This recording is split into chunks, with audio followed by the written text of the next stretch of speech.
Well, good morning. Welcome to my kitchen. My name is Melody, and I live in Solivita, a community in Central Florida. Today, what I want to do is, everybody's been to the steakhouses to where they have the little brown pumpernickel loaves. Well, we're going to do that. We're going to make a pumpernickel brown bread.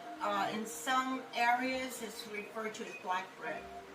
And it consists of a cup of whole wheat flour, a cup of rye flour, and 3 cups of bread flour, all-purpose flour. And then with that, what makes it so yummy is it has a tablespoon of cocoa, unsweetened cocoa. It has, of course, the teaspoon and a half of salt, and it also has a tablespoon of commercial yeast. Now this actually makes 2 loaves, so that's why it's not just 2 1/4, of the yeast. And then we have 2 teaspoons of instant coffee. And also what we did, the caraway seeds, not only do I have a couple of teaspoons of caraway seeds, whole, the whole caraway seeds like this, that to sprinkle on top right before we bake, but I took 3 teaspoons and ground them in my little spice grinder. And then we have, over here it is, keep rolling away. 1 egg. Then we have 2 tablespoons of coconut oil, butter. And then I have some whey from the yogurt that I had made the other day. This is a little more than a cup, maybe a cup and a quarter. It could even be closer to a cup and a half, because with this particular recipe, I have to kind of gauge the hydration as it mixes in the bread machine. And yes, this is going in the bread machine because if you've been following my videos, you're aware that I have partial use of my right arm, so I can't knead at all. So everything has to go into the bread machine, and it works out just fine. I have no issues with it. So with that being said, and again I'm using that term, I'm going to bring the pan out. It's little bonnet. I love these little guys. You can get these from Amazon, different sizes, and they just practically take the place of saran wrap, cling wrap, or anything, and they're reusable. So you're not fighting with, clear wrap and all that kind of stuff. These are great. So the first thing I'm going to do is break my egg in here, and then I'm going to add my coconut oil or coconut butter, whatever you prefer saying. Let's mix that up just a tad bit. Now this oil, or this whey that I'm using, I've warmed that. Any liquid that you put in here, I ask that you microwave it to a minute 20 seconds. That's generally the sweet spot for me. By the time it goes in here and it mixes with your butter and your egg, it's it's good to go. So we're going to put that in here. Now I may need more liquid. I don't know yet. Every time I make a dough, and I can make this very same recipe tomorrow, and it requires more or even less. So what I'm going to do is put the yeast, the coffee, the instant coffee, the cocoa, the salt, the 2 teaspoons of sugar, and the ground caraway seed. I'm going to put that in here first. I'm going to mix it up just to get it combined. And then I'm just going to put the rest of the flours in here, and that's 1 cup of rye, cup of whole wheat, and up to 3 cups of bread flour. And there's different versions of pumpernickel bread on the internet. You can Google it and find the one that suits you and your family taste-wise. And we'll go ahead and put everything in here because this is kind of the base. And then we'll go from there and see if we need any more. Let's mix that up. Okay, so now it just looks like that. So we're going to put this in our bread machine. And this is just a lifesaver for people that have like arthritis, have issues with their arms, you know, they can't, they don't have the strength to do the kneading. For whatever reason, this works. And it's just a savior for me because I love to bake. So we're going to put this on, this is an Elite Gourmet, this particular machine. And the 11 for the dough is 13. So we're going to put that on 13.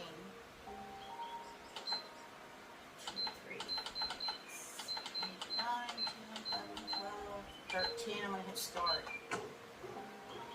And then I'm just going to kind of keep an eye on it for a second. My whole caraway seeds, I'm just going to set to the side because once this is finished, now this is actually excellent to put in the refrigerator overnight once it reaches past its first rise. And then tomorrow you finish shaping it, and then you can let it rise for a second time, and then put it in the oven to bake it. It is absolutely awesome. This is just what I've worked out so that I can have this bread the same day. I'm only going to keep it in the machine about an hour. After that, I'm going to take it out.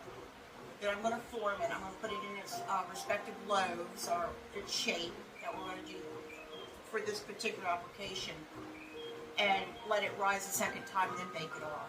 So you'll be able to see all of this today and not part today and part tomorrow. So when that gets done, I'll have you back in my kitchen and we will continue with that.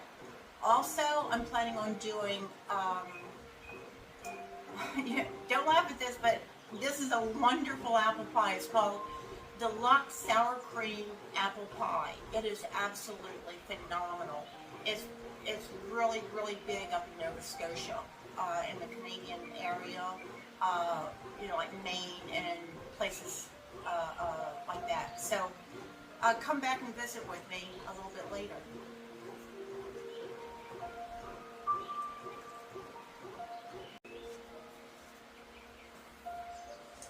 Alright, so I've gathered all my ingredients together for our sour cream. Actually, it's called the Deluxe Sour Cream Apple Pie. I've never done this before, but it looks so interesting, and all the reviews and comments say that it's absolutely amazing. So we're going to give it a try. What I have here is 3 cups of, actually it's 5 medium-sized apples, and that's sliced fairly thin. You see that? A little baked nice. And then I have a cup of craisins in there. You can put raisins, and you can put nuts in here if you want. In this I put about a tablespoon of lemon juice, along with a tablespoon of cornstarch to act as my thickener. And then it calls for the filling, a cup of sour cream and 1 egg, and 2 teaspoons of vanilla, which I've got in this cup, along with the egg and the vanilla and the sour cream, which goes into the filling. We can add that now. It's a very interesting pie. So I thought it would be fun to share this with you and see what you think. So I'm supposed to add this together. Oh, and by the way, with my apples, I also threw in there about a 1/4 cup of white sugar and a 1/4 cup of brown sugar, and mix that in ahead of time so that it would have time to, just meld together, thicken up a little bit. Okay, here we go. There's the filling. feel. Listen to me. Now, here's a leftover sugar combination that I had, which is brown sugar and white sugar. If you hear the dogs barking, we're also babysitting a neighbor's dog, little Sparkles, a little Yorkie, for a couple of days. So you might hear her in the background. Let me get the filling out. Okay, so the topping for this pie, as you know if you've been following me a little bit, is just a crumble top. And it's what I made when I made our coffee cake. So I had some left over, I'm going to use that as a crumble. That's why I like to make it in large batches and then divide it up and just throw it in the freezer. That way when I'm doing something like this, I don't have to stop and make a crumble topping. So what I'm going to do is, because this crumble topping isn't that sweet, and there's not very much sugar in this apple pie. Hear all the dogs? So I'm going to sprinkle. Okay, guys.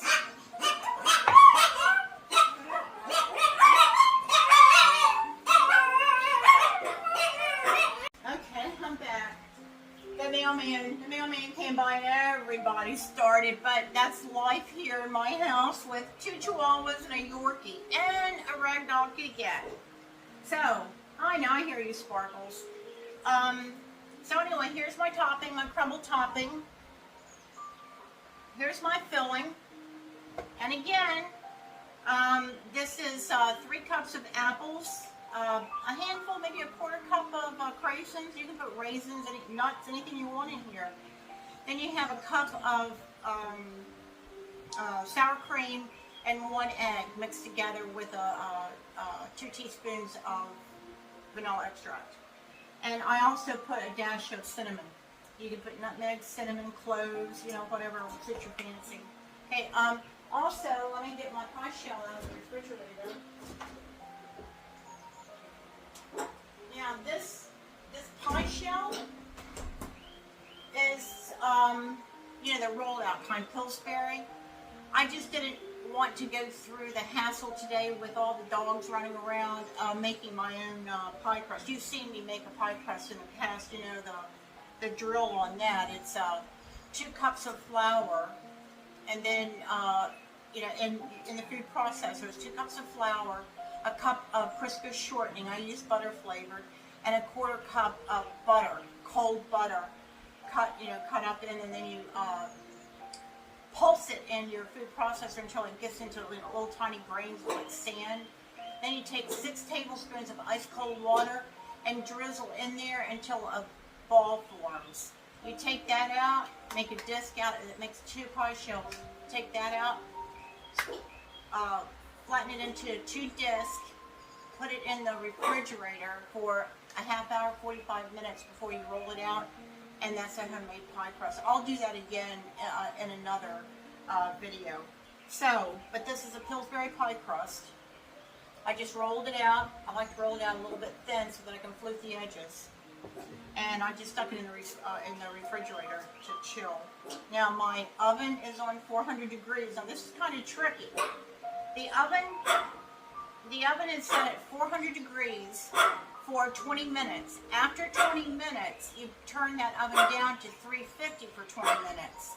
Then you take it out, and then you put your crumble on it and cook it or bake it another 15 minutes to finish it off. So that's the trick to this particular pie. Okay, here we go.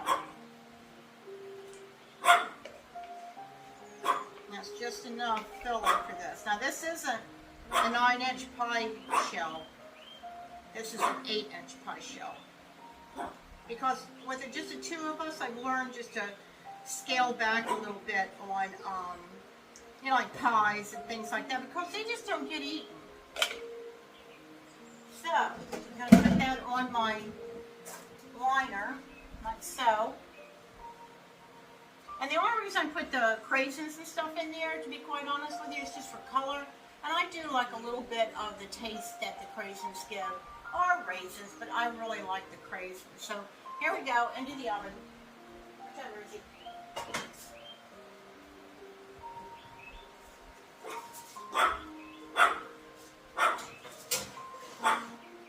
Alexa, remember, 20 minutes, you want to turn the temperature down to 350 and then bake it another 20 minutes. Then you're going to take it out. You're going to put your crumble on top. I'm going to put this back in the refrigerator until then. And then you're going to put it back in for 15 minutes and then it's done. So when this all gets done, we'll bring you back.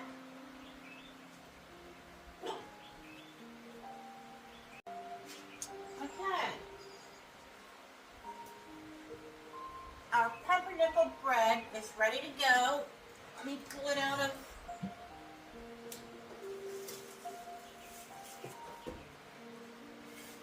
There you go. There's a really, really nice. So this would be considered like if you were hand kneading this or kneading it on in a stand mixer. This would be considered the first rise after the original kneading, either by hand or on the stand mixer. So we're going to take this now. I've sprayed my trusty little plastic container, and we're going to take this out, and I'm going to put it in this container, and I'm going to cover it with this little bonnet, and I'm going to keep it in the refrigerator for at least an hour. It just does better chilled. So let's go ahead and take it out of the dough machine pan. Make sure that blade doesn't fall into your bread. And I just wet my hands a little bit to fold this over. What are you doing, Andy? See what I'm doing? I'm just giving it a quick fold here. That gives it a little bit of tension while it's rising. Now, if this was sourdough bread, this is what you do with your bread every 15 minutes to a half hour, 4 times. It's really involved, but it's a good involved. I enjoy making sourdough.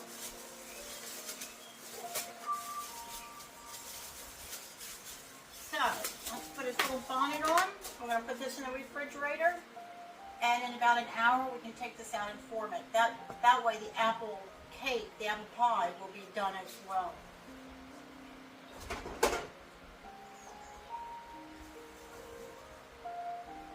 Okay. So, we'll see you in just a little bit, okay? Okay. So, I've since taken the temperature down from 400 to 350. The timer is due up any minute now. So what I'm going to do is take it out of the oven. We're going to put the strudel on top, or the crumbles. You gotta excuse me. I've got Blue Stream here. They're trying to fix my internet, and it keeps going in and out. That's why my video seems so jumbled sometimes. But so let me get this out of the oven and put the crumbles on top. I'm going to put it back in the oven for 15 minutes, and then we'll bring it out.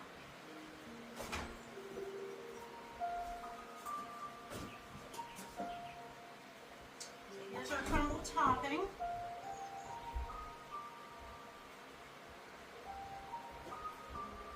going to burn myself up here. And I did tint it.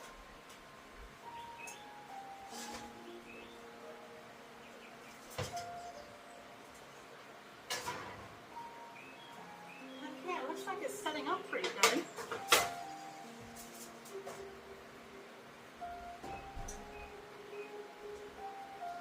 Okay, so don't be shy with your topping either.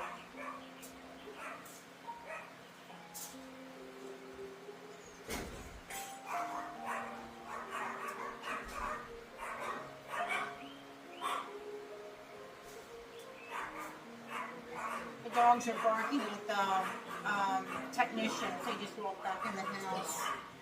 If this doesn't work, this is their 25th trip to my house. If this doesn't work, they're going to do a reinstall.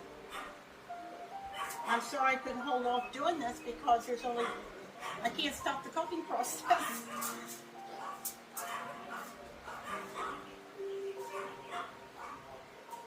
So I'm going to try to hurry. I'm sorry.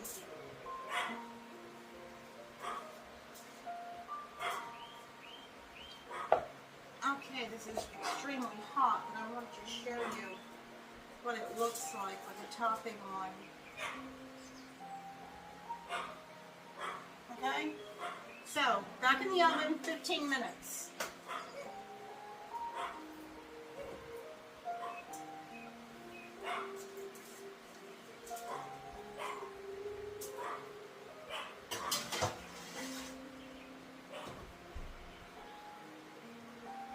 Okay, so when that is ready, we will come back and see how she does. Where is one pie? She might be a heat pie, huh? Okay.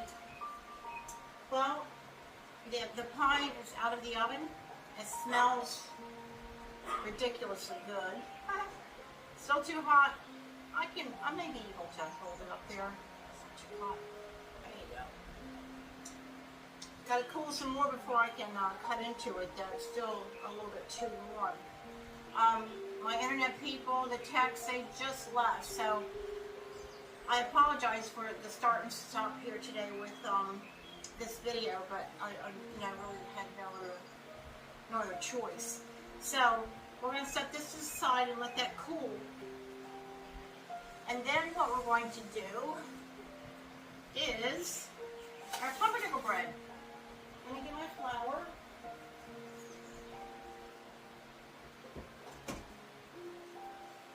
Now the pumpernickel bread has already had its first rise.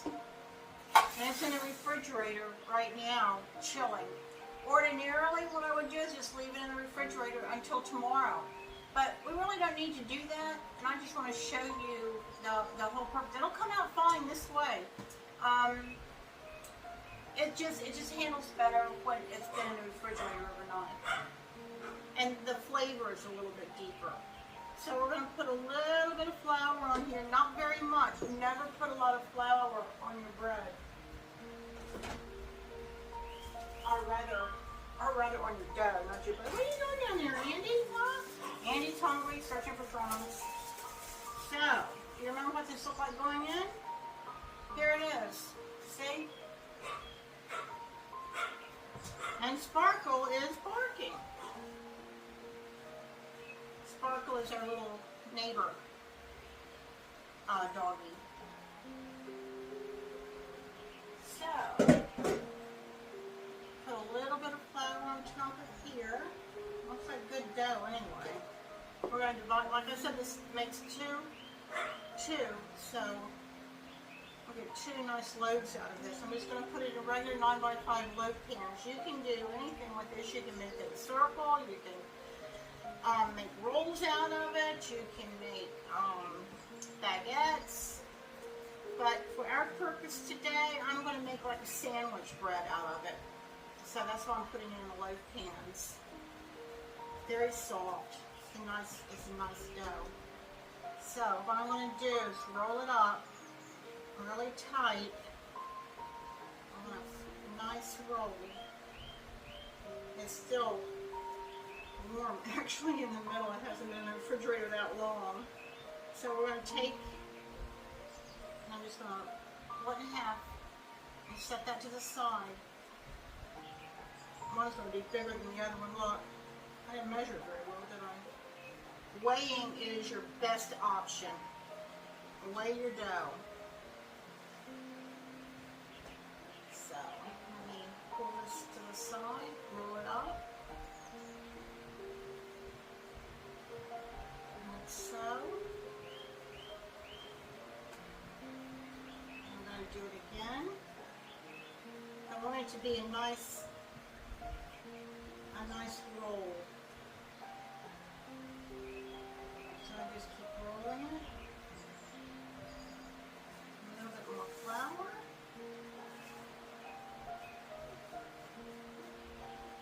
See how it's starting to take shape here? See how it's starting to take shape here? I'm mumbling, huh? I need to get one of those microphones so that you can hear me. Yeah, this one's going to be a small one. Yeah, that's okay. It'll work. There's Sparkles again.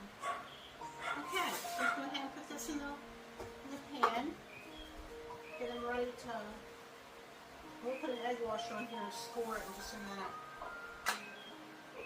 I did a terrible job in doing that. I should have weighed these things. Andy's right here at my feet. Look at the crumbs.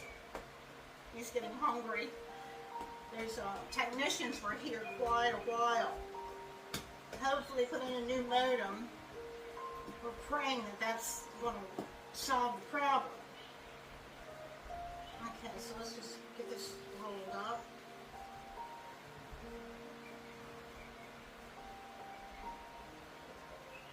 I'm going to tuck that in on here. Tuck it in here. Can you see me sealing that as I go? Seal your ends. Let's pinch them together. Should do the trick. Make sure you don't put too much flour on there, or you'll never get it closed because the flour will prevent it from sticking. See?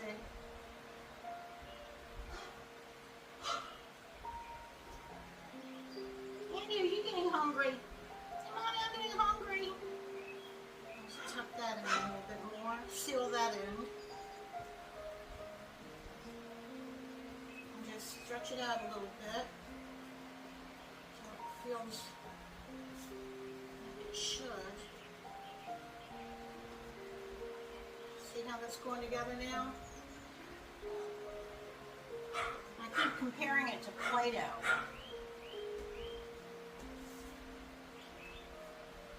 And you can also make this with sourdough starter. Okay. That was a lot bigger. Squish them in there.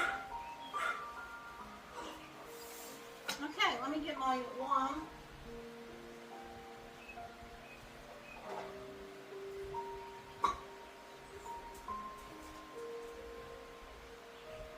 I keep it hidden over here so nobody can get a hold of it because it's a razor. So before I do that though, I'm going to egg wash it. Because I want the caraway seeds that we set aside to stick to it.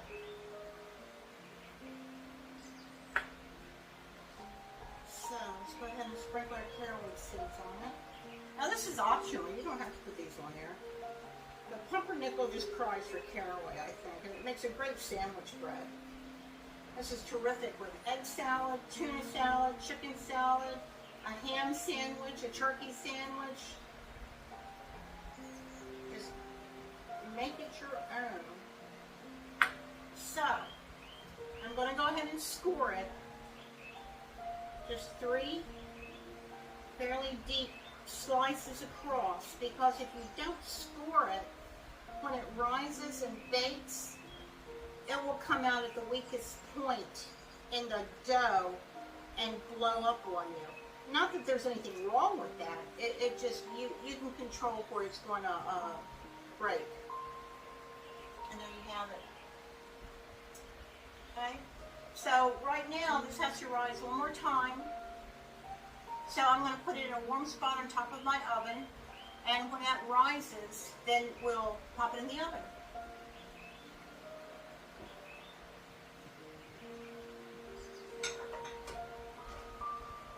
You set it right there in that warm spot, and I've got some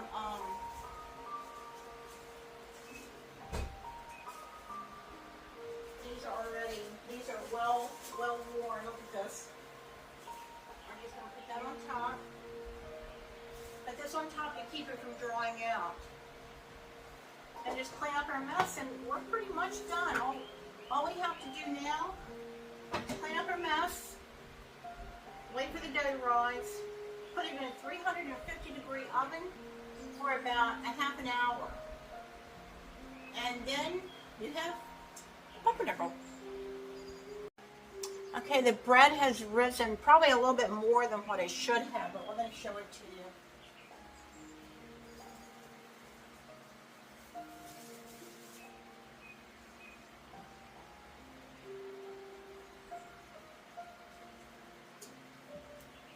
Okay, here's the one that was a little bit larger.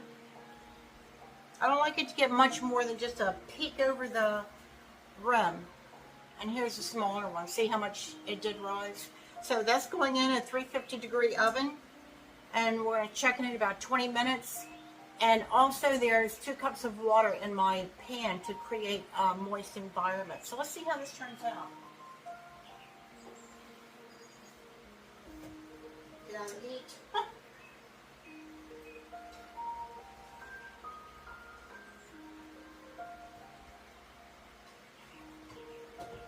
Alexa, set timer for 20 minutes. And just to remind you, these are going to be for sandwich loaves. I'm going to freeze one, and the other one, once it cools down, I'm going to slice it, and then I'm going to take and put 2 to 3, maybe 4 slices per bag. And that way, it's because there's no preservatives in any of this stuff, and it's not going to last that long. And when it's only 1 or 2 people in a home, well, even more than that, you don't eat a lot of bread all the time.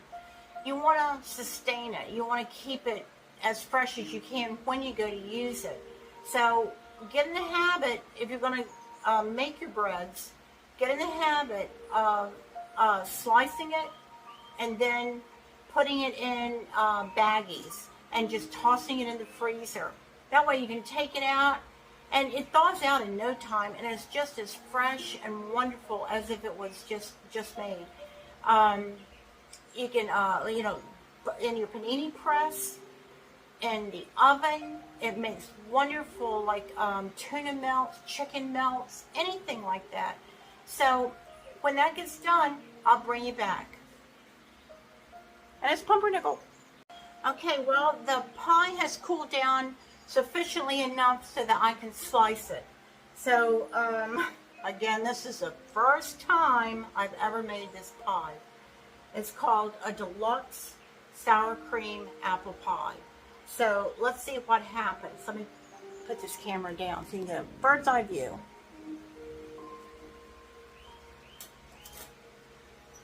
Looks good, smells good. Looks like an apple pie. The slice is great.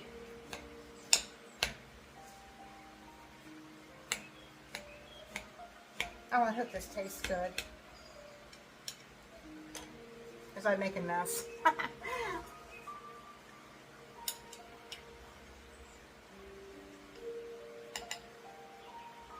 Oh yeah, look at that. Oh my, that is beautiful. Just look at that.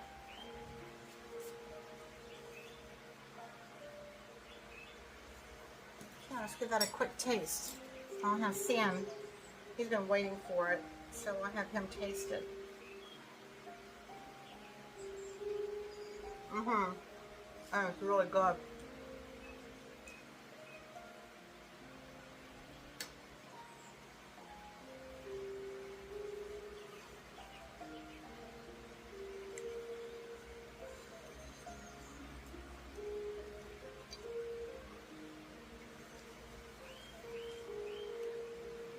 Okay, so the bread is in the oven now. When that comes out, and I'll let that cool down a little bit, we'll be able to slice that as well. So until then, it's Pumpernickel. Well, hello. I see you. I wanted to show you something so over-the-top cute. It's little Sparkles, the little dog that we're babysitting for a few days with Andy on the settee. Isn't that precious? Say hi to Mommy.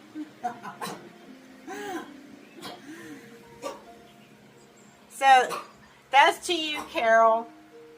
Okay, the bread is out of the oven. Yay, we have Pumpernickel.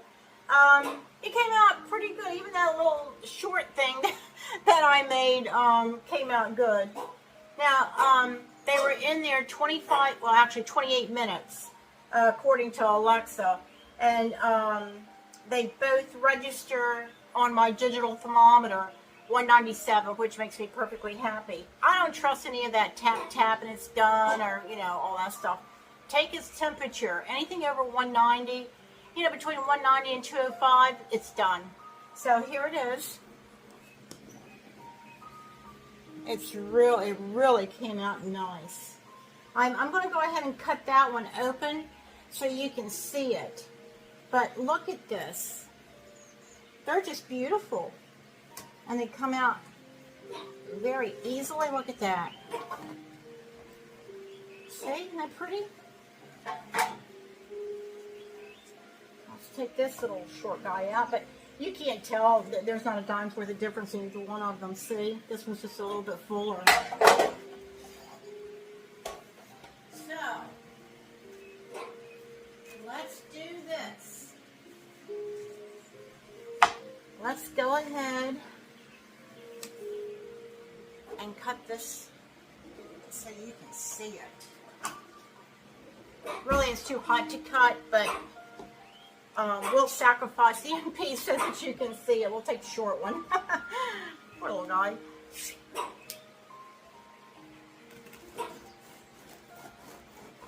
Always use a serrated knife when cutting your bread. Turn him over on his side. There we go.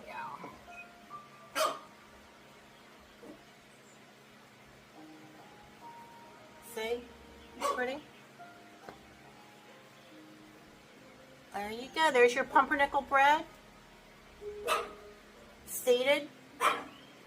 Now what you can do also is slather this in butter. Now I'm not going to, because I want the texture to be just like that when I go to make sandwiches. And when I slice it. So there you have it, folks. We have pumpernickel. Thanks for being with me today. Okay. So a little bit of a recap on our day today. First of all, thank you so much for visiting with me. Our bread. Beauty is pumpernickel. Now, what we did from this morning, we made our deluxe sour cream apple pie. Now, I didn't use my my homemade crust because there was just too much going on. I had the internet folks here, the technicians from Bluestream. They've been trying their darndest to fix my internet, which has been driving me nuts because as a hard of a situation I have in editing anyway, and being new at this, that makes it worse because it's just impossible. If you don't have internet, you don't have a video. And I have discarded so much footage just based on that. So, hopefully today, fingers crossed, the new modem will work. 25 times they've been out here since October. So, and I'm not complaining about them. They are wonderful people. They are really trying very hard. Then we have Sparkle Jones, that is staying with us. She's doing really well. Everybody's happy. They're, playing around and looking out the window. So she fits right in. And then we made our pumpernickel bread. It's really a wonderful little bread. So, I don't want to belabor, what we did today. It wasn't that much, but it was all I could do given the situation and my time constraints with posting or uploading these videos. So I just want to say thank you for stopping in and visiting with me. And please subscribe to my channel if you're so inclined, and hit the like button. It helps me grow my channel.